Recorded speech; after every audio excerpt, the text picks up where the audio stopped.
듣고 나면 너도 심리학자처럼 생각하게 될걸? 안녕하세요. 여러분의 마음을 읽는 심리마스터 김서정입니다. 눈에 보이지 않지만 분명히 존재하는 것들이 있습니다. 말 한마디, 표정 하나에도 숨어있는 우리의 심리. 왜 그런 선택을 했는지, 왜 그런 감정을 느끼는지 마음의 퍼즐을 맞춰보는 시간. 함께 가져볼까요? 지금 시작합니다.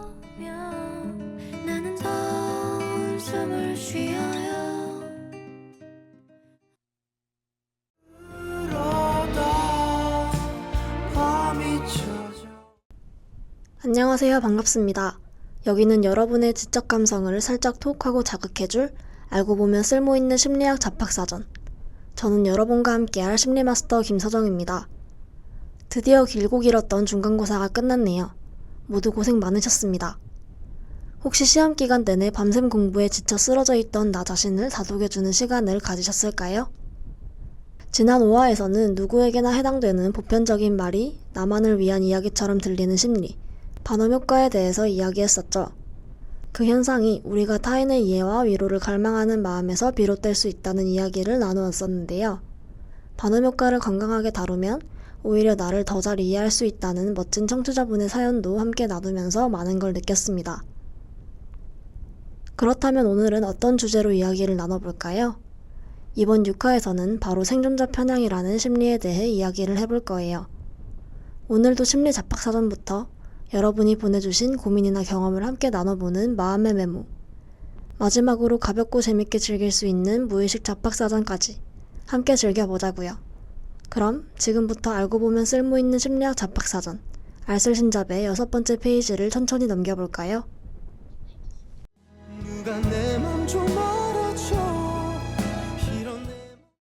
여러분, 혹시 생존자 편향이라는 말을 들어본 적 있나요? 쉽게 말하면 눈에 보이는 사례만 보고 전체를 판단하면서 생기는 착각이에요. 예를 들어 성공한 이야기만 보고 이렇게 하면 다 성공하겠구나 라고 생각하는 거죠. 그런데 사실 우리가 보지 못하는 실패 사례도 훨씬 많기 때문에 눈에 보이는 정보만 믿으면 잘못된 결론을 내리기 쉽습니다. 제2차 세계대전 때 있었던 유명한 이야기가 있습니다. 전투를 마치고 돌아온 비행기들을 점검해보니 동체 곳곳에 총알 자국이 가득했죠. 사람들은 그 부위를 보강하고자 했지만 한 학자는 오히려 총알 자국이 없는 곳을 보강해야 한다고 말했습니다.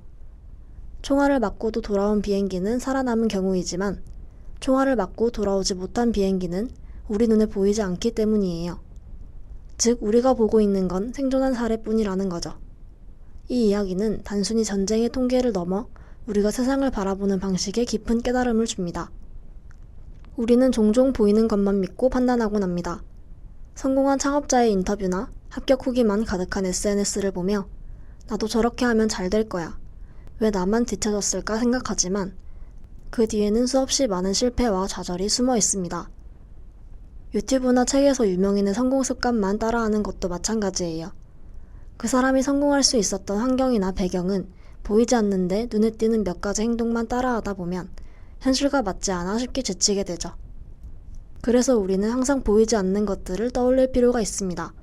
성공의 이면, 실패의 그림자, 통계에 잡히지 않는 수많은 시도들 말이에요. 눈에 보이는 결과만으로 판단하지 말고 그 이면까지 상상해보는 것. 그것이 진짜 현명한 시선 아닐까요? 결국 중요한 건 보이는 결과가 아니라 그 뒤에 숨어있는 보이지 않는 이야기들을 이해하려는 우리의 태도일지도 모릅니다.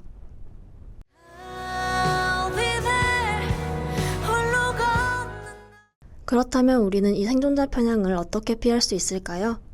오늘 3가지 방법을 알려드릴게요. 첫째, 전체를 확인하기예요. 눈에 보이는 몇 개의 성공 사례보다 그 뒤에 얼마나 많은 시도와 실패가 있었는지를 아는 게 훨씬 중요해요. 몇 명이 도전했고 실제로 성공한 사람은 몇 %인가요? 처럼 전체를 알 수 있는 질문을 던지면 좋아요. 이렇게 하면 단순한 영웅담이 아니라 현실적인 확률과 맥락을 이해할 수 있게 되죠. 둘째, 실패 사례를 찾아보기예요. 성공담은 멋있지만 실패담에는 훨씬 더 많은 현실적인 정보가 담겨 있습니다. 예를 들어 어떤 부분에서 막혔는지, 어떤 조건이 부족했는지 같은 내용은 성공 사례만 봐서는 절대 알 수 없거든요. 그래서 후회담이나 실패 경험담을 찾아보면 위험 요소를 미리 피할 수 있고 예상치 못한 변수에 대비할 수도 있어요. 셋째, 작게 실험하고 기록하기예요. 다른 사람의 방법을 그대로 따라하기보다는 내 상황에서 작은 단위로 시험해보는 게 좋아요. 예를 들어 공부법이라면 한 가지 방법을 일주일만 적용해보고 집중한 시간이나 실제 성과를 기록하는 거죠. 그렇게 쌓인 경험은 어느새 내게 꼭 맞는 전략이 되어 돌아옵니다. 마지막으로 마음가짐 팁 하나를 덧붙이자면 비교보다 성장에 집중하기예요.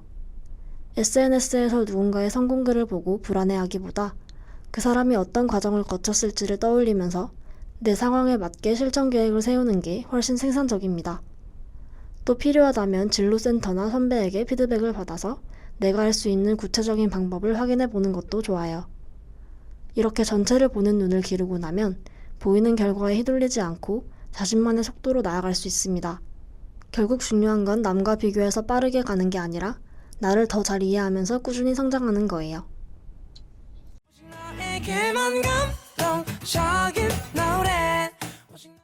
생존자 편향에 대해 조금은 이해가 되셨나요? 지금부터는 여러분의 일화나 고민을 나누는 마음의 메모 시간입니다. 오늘도 한 통의 사연이 도착했는데요. 함께 읽어보겠습니다. 안녕하세요. 저는 3학년에 재학 중인 학생입니다. 요즘 SNS를 보면 선배들이 잇따라 취업했다, 대기업 합격 같은 글을 올려서 마음이 참 심란해졌어요. 같은 전공 친구들도 하나 둘 좋은 소식을 올리니까 어느 순간 제 위치가 너무 뒤처진 것처럼 느껴지더라고요. 괜히 비교하게 되고 나는 지금 뭐하고 있지? 라는 생각이 자꾸 들면서 불안감이 커졌습니다. 그래서 진로를 바꿔야 하나 아니면 더 열심히 준비해야 하나 고민했는데 오히려 생각이 꼬여서 아무것도 못하게 되더라고요. 그러다 답답한 마음에 취업 관련 카페 글을 찾아보다가 합격 수기뿐만 아니라 떨어진 사람들의 글도 많이 보게 됐습니다. 그걸 읽고 나니까 내가 보고 있는 건 사실 전체 중 일부일 뿐이구나, 보이는 것만으로 판단하면 안 되겠구나 하는 생각이 들었어요. SNS 속에선 다들 잘 나가는 것 같지만 사실 그 이면엔 수많은 시행착오와 실패가 있다는 걸 새삼 깨달았습니다. 아직 제가 뒤처진 건 아니고 지금은 제 속도를 지키면서 제가 해야 할 것이 무엇인지 차근차근 정리해봐야겠다는 마음이 들었어요. 물론 여전히 불안함이 없진 않지만 남과 비교하기보다 제자리에서 할 수 있는 준비를 해나가는 게 결국 가장 확실한 길이라는 생각이 듭니다. 사연 감사합니다. 아마 많은 대학생들이 이 글을 보면서 고개를 끄덕였을 것 같아요. 특히 SNS의 합격 소식은 축하할 일이지만 동시에 나 자신을 비교하게 만드는 계기가 되곤 하죠. 그런데 청취자님이 더 다양한 이야기를 접하고 시야를 넓힌 게 정말 중요한 포인트라고 생각해요. 사실 우리가 보는 건 늘 겉으로 드러난 결과일 때가 많거든요. 누군가는 합격 소식을 올리지만 그 뒤에는 수없이 많은 실패와 좌절이 있었을 수도 있잖아요. 우리 모두 같은 속도로 달리는 게 아니에요. 차근차근 자신에게 맞는 준비를 해나간다면 결국 본인에게 맞는 자리에서 빛날 수 있을 거라고 믿습니다. 꽃잎이 번지면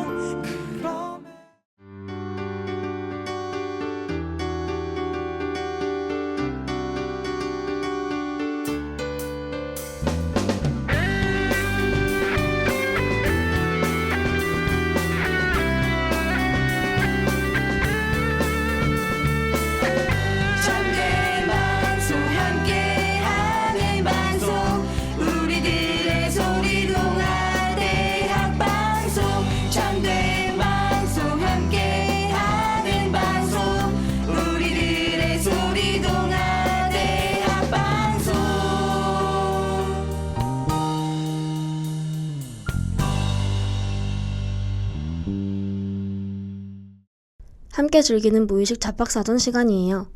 오늘의 테스트는 여러분의 삶의 나침반을 알아보는 시간입니다. 재미로 보는 거니까 너무 진지하게 받아들이지 마세요. 자, 그럼 눈을 감고 제 이야기를 따라와 보세요. 당신 앞에 아주 낡은 지도가 있고 당신이 가장 깊이 갈망하는 단 하나의 보물이 있는 곳을 가리키고 있습니다. 자, 지도 속에서 발견한 보물은 무엇인가요? A. 황금 동전상자. B. 영원히 시들지 않는 아름다운 꽃. C. 모든 지식이 담긴 신비로운 책. D. 자신이 좋아하는 사람의 모습이 담긴 거울. 보물에 다가가기 위해 걷는 숲길을 밝혀줄 빛은 무엇인가요? A. 반짝이는 별빛. B. 손에 든 랜턴 불빛. C. 노랫소리가 만들어내는 길. D. 발걸음이 닿는 곳마다 환해지는 마법 같은 빛. 보물이 있는 동굴 입구에서 당신을 기다리는 것은 무엇인가요? A. 굳게 닫힌 거대한 돌문. B. 길을 가로막는 무시무시한 괴물. C. 끝없이 울리는 메아리. D. 당신과 똑같이 생긴 또 다른 나. 자, 그럼 선택이 의미하는 바를 알아볼게요. 첫 번째, 보물은 당신이 삶에서 추구하는 가치입니다. A는 물질적 안정, B는 내면의 평화, C는 지적 호기심, D는 진정한 자아를 의미합니다. 두 번째, 빛은 당신이 어려움에 대처하는 방식인데요. A는 직감과 통찰력을, B는 신중한 노력을, C는 주변의 조언을, D는 긍정적인 마음을 중요하게 여깁니다. 마지막 동굴 입구는 당신이 마주할 가장 큰 도전이에요.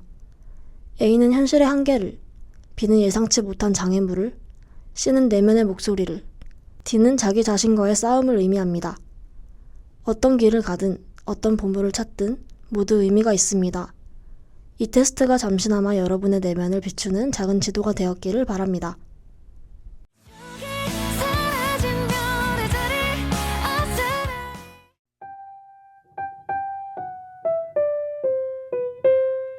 제가 준비한 심리 테스트는 재미있었나요? 삶이 조금 더 선명해지는 곳, 당신의 마음에 귀 기울이는 이곳 알쓸심잡에서는 오늘 생존자 편향을 다루어 보았습니다. 다음 주 이 시간 일상 속 심리를 깊이 알고 싶다면 다시 또 방문해주세요. 오늘 이야기는 유튜브와 다음 미디어 센터 홈페이지에서 다시 들으실 수 있답니다.